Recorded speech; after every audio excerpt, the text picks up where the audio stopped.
the American Film Institute is proud to welcome our guest of honor, James Cagney.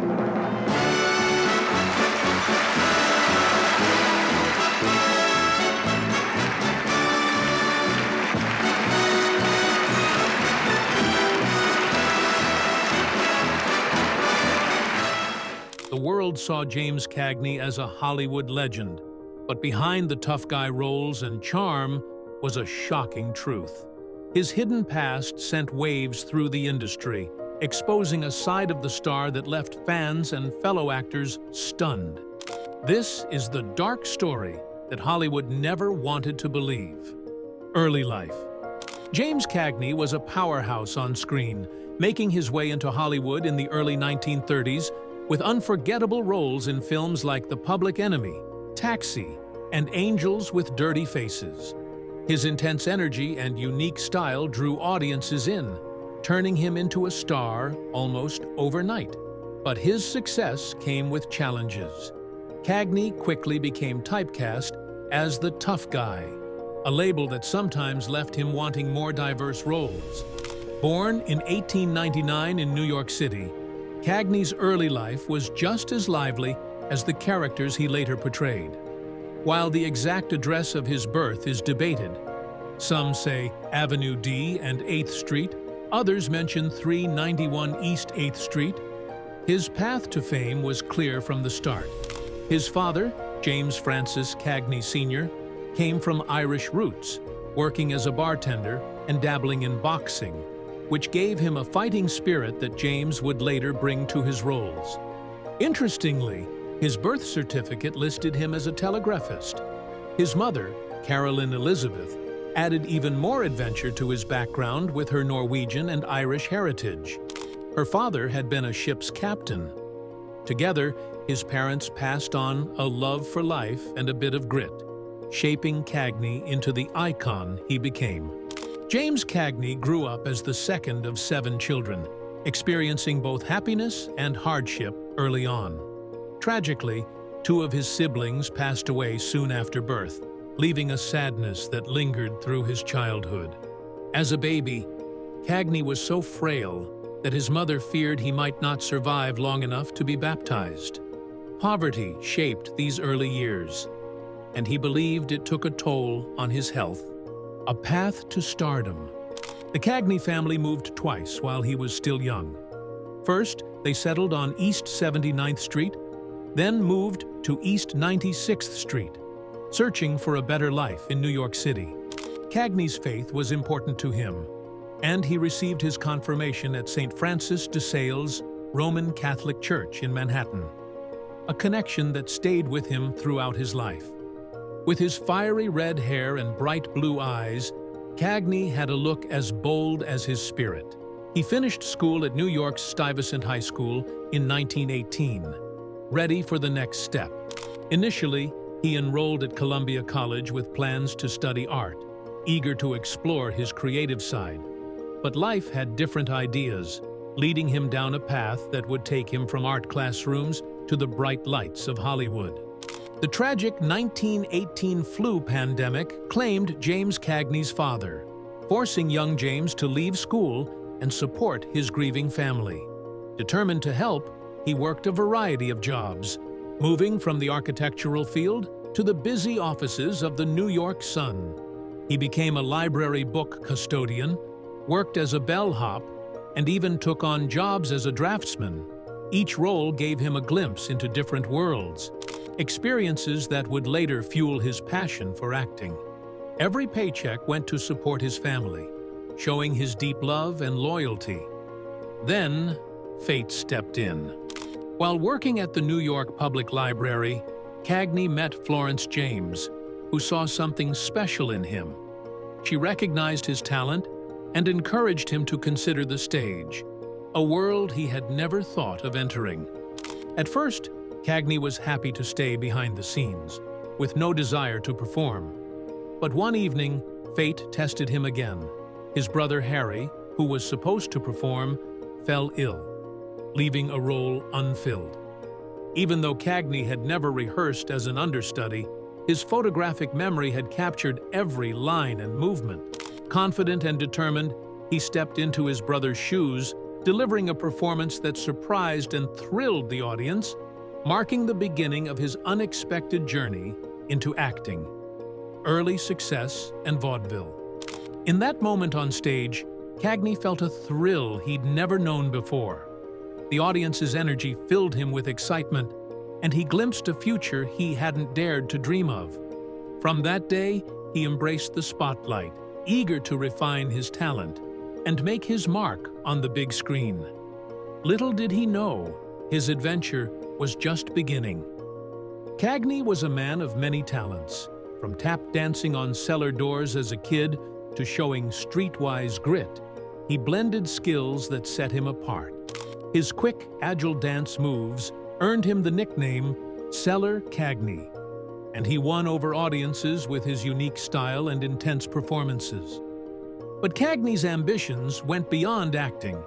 He loved baseball and dreamed of making it to the major leagues. His passion led him to play semi-pro for a local team, holding on to the hope of one day becoming a celebrated ballplayer. Sometimes, fate steps in unexpectedly.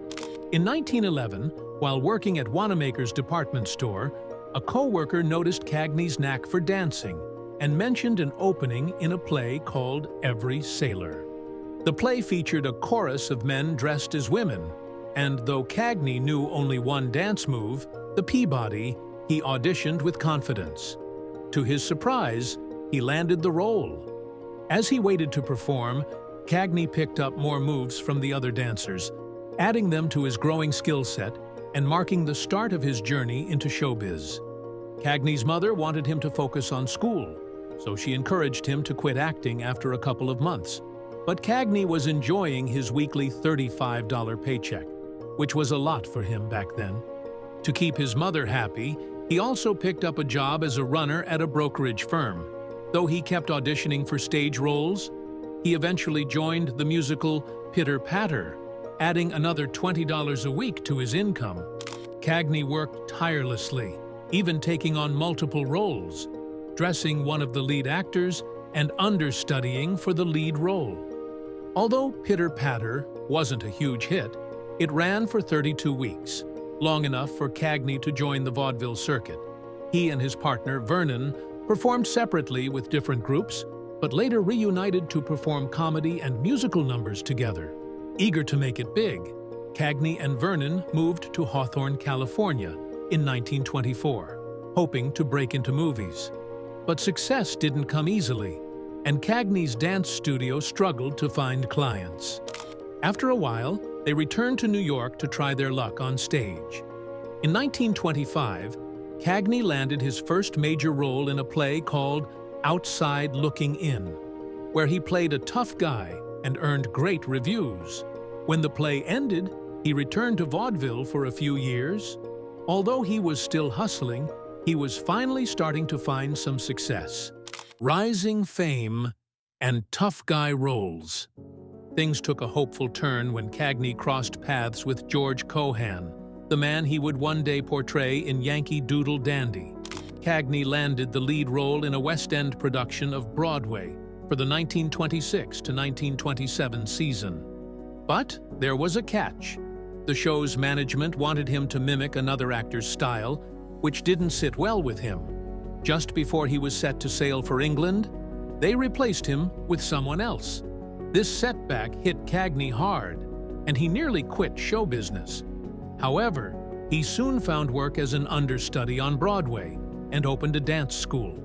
Bit by bit, he picked up roles in other plays, working with skilled directors and gaining experience. In his early days with Warner Brothers, Cagney and Joan Blondell acted together in a play called Maggie the Magnificent. They later reunited for another play, Penny Arcade, which received mixed reviews. Yet, both Cagney and Blondell stood out to the critics. Al Jolson saw potential in the play for a film, bought the rights for $220,000, and sold them to Warner Brothers on the condition that Cagney and Blondell star in the movie. Warner Brothers renamed the film Sinner's Holiday. Released in 1930, with Cagney cast as Harry Delano, a tough but sympathetic character, a type he would go on to play many times. While filming Sinner's Holiday, Cagney clashed with the director over a line he didn't want to say. The director threatened to report him to the studio, but the line was ultimately cut from the film. The studio was impressed with Cagney's performance, and before his initial 3-week contract ended, they extended it by another 3 weeks. Shortly after, they offered him a 7-year contract at $400 per week. However, the deal allowed Warner Brothers to drop him at the end of any 40-week period, meaning his income was only guaranteed for 40 weeks at a time. Success and conflict with Warner Brothers. As he had done since his early days, Cagney shared his earnings with his family.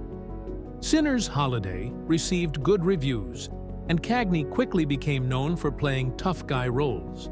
He continued this trend with films like The Doorway to Hell in 1930, which was a hit and boosted his growing reputation. But despite his success, Cagney wasn't happy with his contract. He believed he deserved a higher salary for his popular films, though he was also willing to take a pay cut if his popularity faded. However, Warner Brothers refused to adjust his pay, so Cagney walked out in protest. He held firm, requesting a fair rate of $400 per week, which was typical for other stars. Warner Brothers initially suspended him, but they eventually agreed to increase his pay to about $3,000 per week. Cagney also secured top billing and a limit of 4 films per year. Beyond the screen, Cagney was known for his generosity.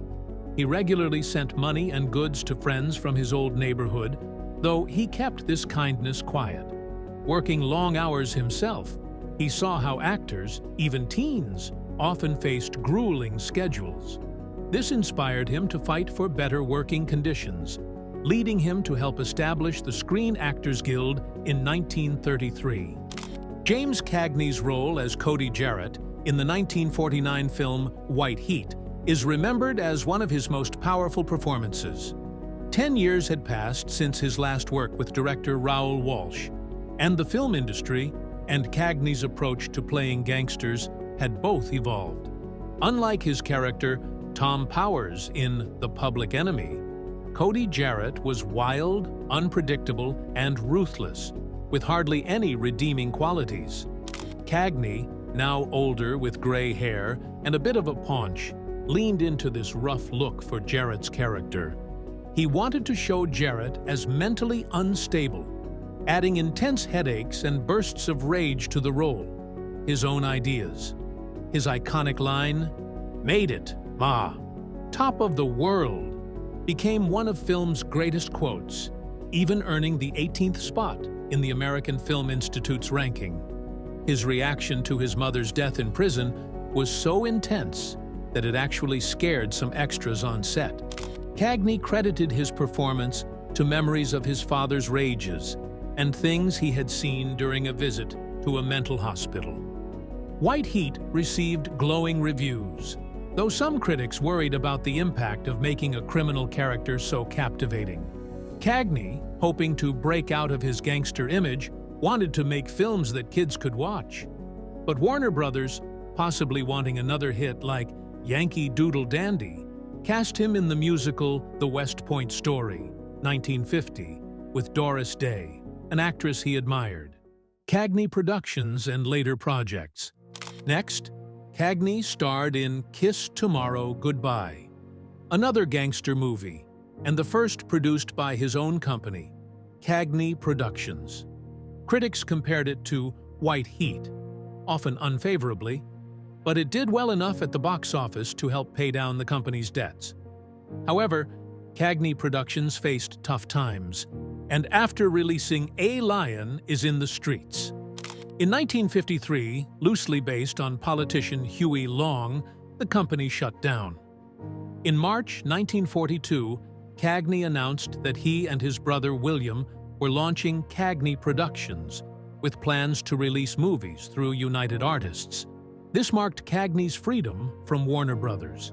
Before diving in, he took a break to unwind on his farm in Martha's Vineyard.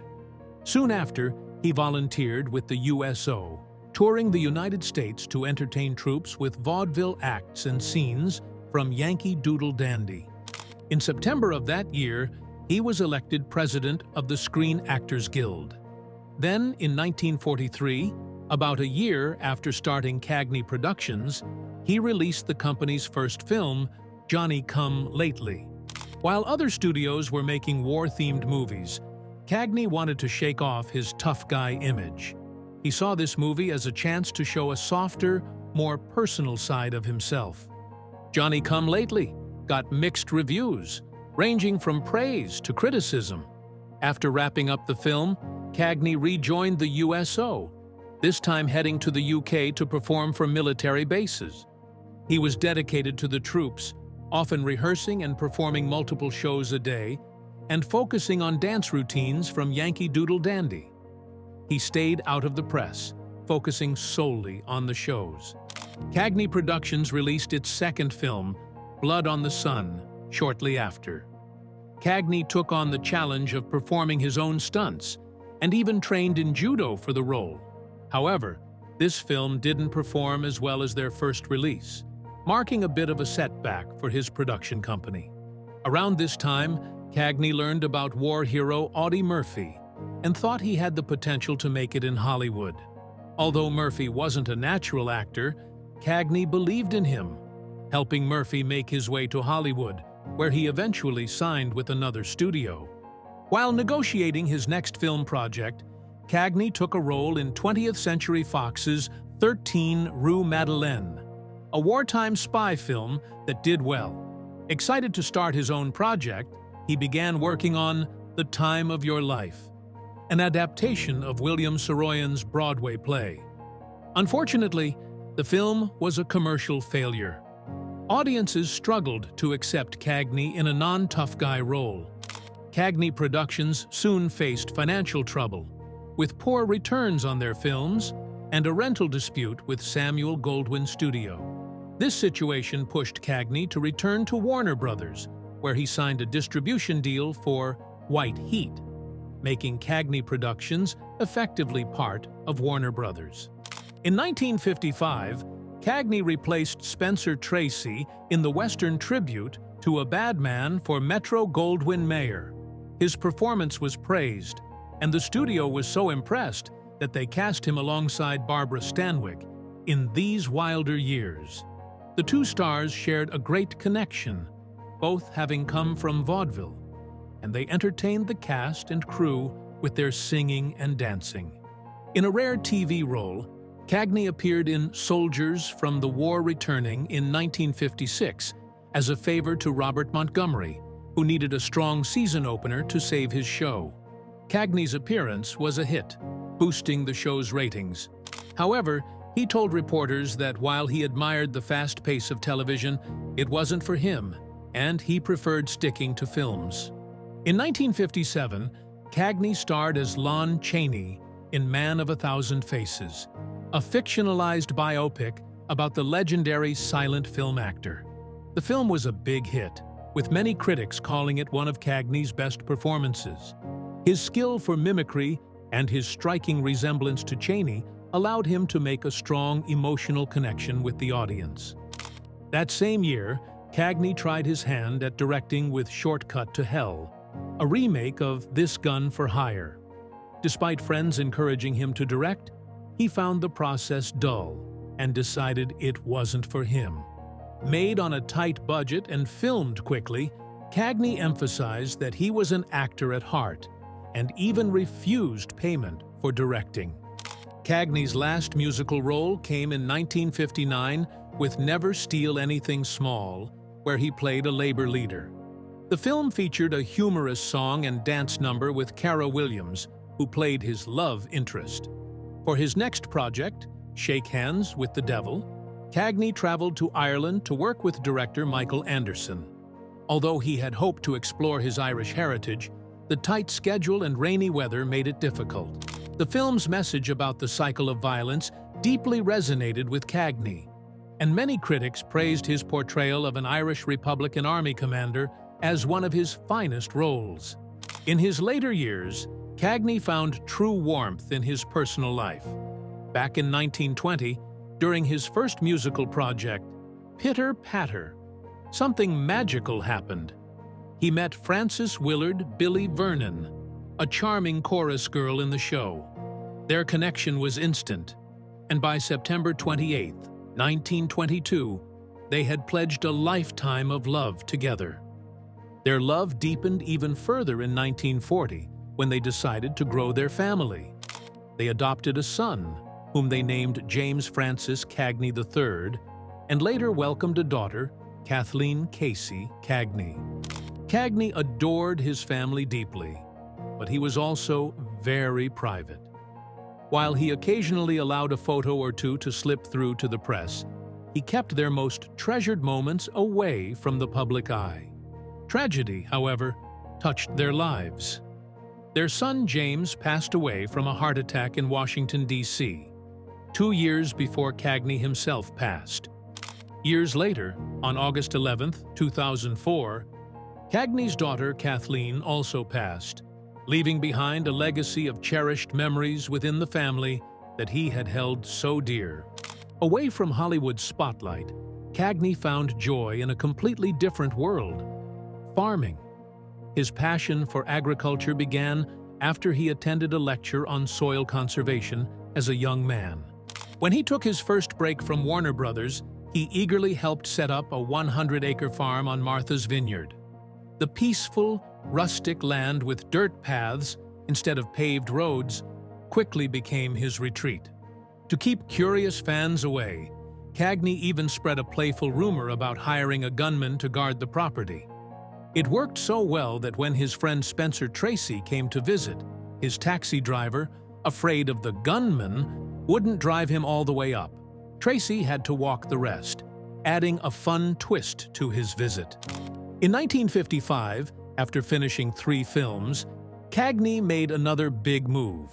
He bought a 120-acre farm in Stanfordville, New York, for $100,000. He called it Verney Farm, a clever mix of Billy's maiden name and his own. With care and dedication, he turned it into a thriving farm full of life. His commitment to agriculture was so strong that Rollins College in Florida awarded him an honorary degree. Unlike most celebrities, Cagney took this honor seriously and even submitted a paper on soil conservation, proving his devotion. And, despite all the years gone by, Cagney never lost his childhood love for horses. He kept this spirit alive by raising horses on his farm, especially the beautiful Morgan breed, which he adored. His farms became a place where his love for the land and animals could truly flourish, giving him the peace and satisfaction he needed away from the big screen. James Cagney was a man of many passions, both on and off the screen. He adored his family, loved farming, cherished his horses, enjoyed sailing, and even found joy in painting. He embraced life fully, leaving behind not only legendary performances, but also stories of a rich, colorful life. On Easter Sunday in 1986, the world felt a deep loss when news of James Cagney's passing spread. He was 86 and had died of a heart attack at his beloved farm in Stanfordville, New York. People everywhere felt the weight of his absence as family, friends, and fans gathered to say their last goodbyes. The St. Francis de Sales Roman Catholic Church in Manhattan held his funeral mass, where former president and close friend Ronald Reagan delivered a heartfelt eulogy, honoring Cagney's remarkable life and spirit. In a peaceful ending, James Cagney was laid to rest in the Garden Mausoleum at the Cemetery of the Gate of Heaven in Hawthorne, New York. His final resting place became a quiet tribute to the man who had captivated audiences with his energy and talent. His passing marked the end of an era and left a lasting void in the hearts of all who admired him. His legacy endures, filled with memories of his unforgettable roles, his fierce dedication, and the lively spirit that made him unforgettable. In 1943, James Cagney won the Academy Award for his lively portrayal of George M. Cohan in Yankee Doodle Dandy. This role truly showcased his talent and earned him Hollywood's highest honor. Cagney's contributions to film were celebrated in many ways. In 1960, he was inducted into the Hollywood Walk of Fame, with his star proudly placed at 6,504 Hollywood Boulevard. Later, in 1974, he received the prestigious American Film Institute's Life Achievement Award. Charlton Heston called Cagney one of the most significant figures from a time when American film ruled the world, describing him as the most American of actors. Cagney's impact continued to be recognized as he received the Kennedy Center Honors in 1980 and a Career Achievement Award from the National Board of Review in 1981. In 1984, President Ronald Reagan presented him with the Presidential Medal of Freedom. The legacy lives on. In 1999, Cagney was honored with a 33-cent postage stamp by the U.S. Postal Service, cementing his place as an American icon. He was adored by famous directors and actors alike. Stanley Kubrick and Marlon Brando both held Cagney in high regard, and Orson Welles even called him maybe the greatest actor to ever appear in front of a camera. Warner Brothers often screened Cagney's films privately for Winston Churchill, highlighting his global influence. In 2015, Cagney, the musical, opened off-Broadway in New York City, celebrating his life and his complicated relationship with Warner Brothers. The show was so popular that it moved to the West Side Theater and ran until May 2017, bringing Cagney's story to a new generation of fans. Although he may have left this world, his legacy lives on, forever engraved in the hearts of those who were fortunate enough to witness his greatness. Thank you for watching, and see you in the next video.